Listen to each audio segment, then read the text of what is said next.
प्रक्रिया हमने पूरी की है और मुझे उम्मीद है कि जिस तरीके से गठबंधन मजबूती से लड़ता रहा है, हमें खुशी है कि जयंत चौधरी जी राज्यसभा में अपने दल और समाजवादी पार्टी के दोनों के गठबंधन के प्रत्याशी।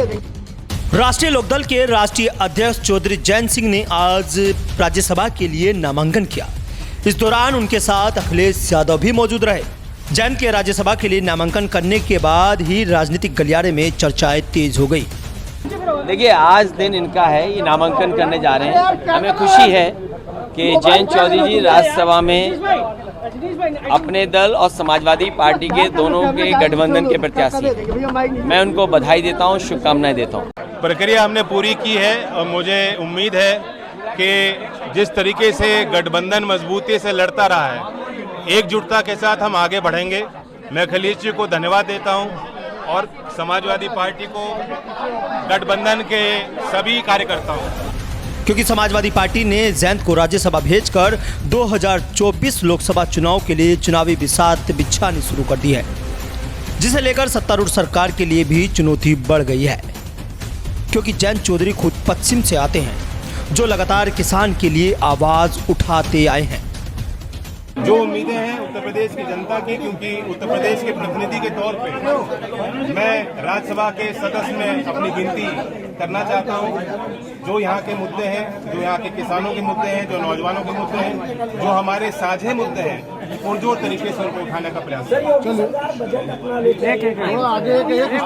आगे देखें, शिक्षा का बजट दूसरे राज्यों की तुलना में हमने कम दिया है आवंटन।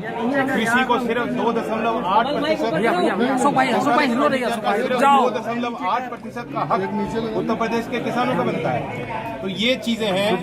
दिखावा तो बहुत बड़ा होगा और एक आंकड़ों के मकर जाल में, एक प्रचार के मकर जाल में लोगों को बताया जाएगा कि बेहतरीन बजट है, लेकिन वास्तविक तौर पर जो बुनियाद है, जो प्रदेश की जड़ें हैं, शिक्षा, किसान, ग्रामीण विकास, तीनों विषयों पर हम पिछड़ रहे हैं।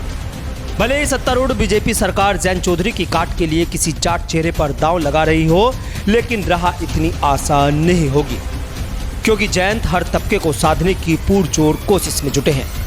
और शायद यही वजह है कि 2022 के यूपी विधानसभा चुनाव में रालोद को 8 प्रत्याशी जीत कर आए थे।